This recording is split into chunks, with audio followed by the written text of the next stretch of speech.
All right, let's talk about some specific races. Georgia.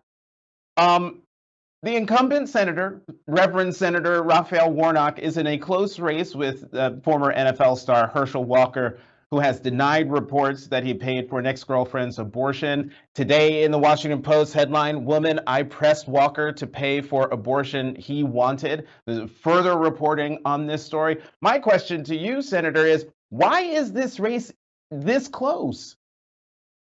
Well, I will say, first off, it's close because it's Georgia.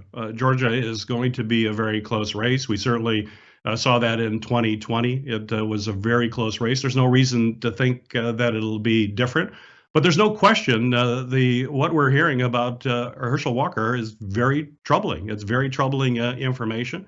But ultimately, it's going to be the people of the state of Georgia that make a decision. This is back to candidate choice.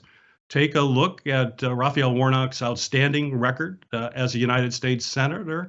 Take a look at who he is as a person and compare that to his opponent. And I'm confident the voters of Georgia will see that clear contrast and will support Raphael Warnock. He will be elected. He will be the next, or will continue to be a senator representing the state of Georgia. But we know this is going to come right down to the wire, which is why we're going to continue to raise the resources we need. Certainly, we need grassroots resources, not just for Georgia, but we need it in all the races. Republicans are outspending us with their super PACs. They've got a guy that gave $1 billion for their cause, a massive amount of money coming in from a very small number of very wealthy contributors are attempting to buy these elections.